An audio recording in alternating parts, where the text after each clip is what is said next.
मतलब आगे debit card fraud के बाद बैंक ग्राहकों के डेबिट कार्ड बदलने में आनाकानी कर रहे हैं। एसबीआई के अलावा किसी दूसरे बैंक ने डेटा चोरी की आशंका वाले डेबिट कार्ड नहीं बदले हैं। सूत्रों के मुताबिक लागत बचाने के चक्कर में दूसरे बैंक कार्ड रिप्लेसमेंट से बच रहे हैं। डेबिट कार्ड की प्रिंटिंग शिपिंग की लागत 50 रुपए से 150 रुपए के बीच आती है। इसके अलावा प्रिंटिंग और शिपिंग के ऑर्डर के ऊपर भी लागत निर्भर करती है। मैग्नेटिक कार्ड हटाकर ईएमवी कार्ड लाने में भी बैंक हिचकिचा रहे हैं। ये बताएं, बुधवार को 32 लाख डेबिट और एटीएम कार्ड ब्लॉक होने की खबर के बाद देश भर में बैंकों की डेटा सिक्योरिटी पर सवाल खड़े होने लगे। एसबीआई ने कहा कि कुछ कार्ड्स को ब्लॉक कर दिया गया है, जबकि कुछ को ग्राहकों को नए कार्ड दिए जाएंगे। और माना यह जा रहा है कि SBI, HDFC bank, ICICI bank, axis bank, yes bank इस फ्रॉड के मुख्य रूप से शिकार बने हैं।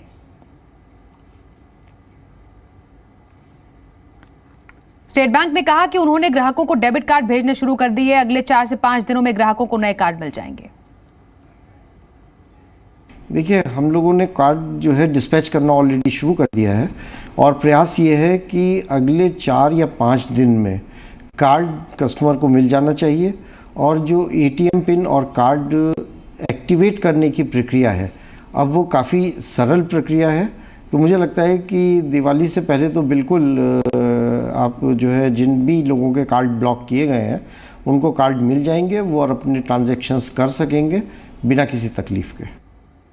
इस बीच सरकार ने डेबिट कार्ड फ्रॉड पर आरबीआई और बैंकों से एक रिपोर्ट मांगी है। रिपोर्ट के आधार पर सरकार कार्रवाई करेगी। Economic affairs secretary Shaktikanta Das के मुताबिक इस मामले को एफएसडीसी की बैठक में भी उठाया जाएगा।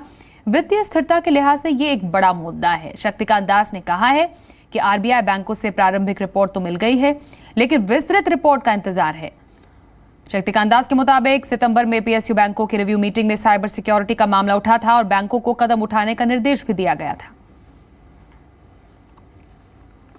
Okay, now there have been reports in the media about certain fraud which has taken place with regard to debit cards from some foreign locations. The government is seized of the matter.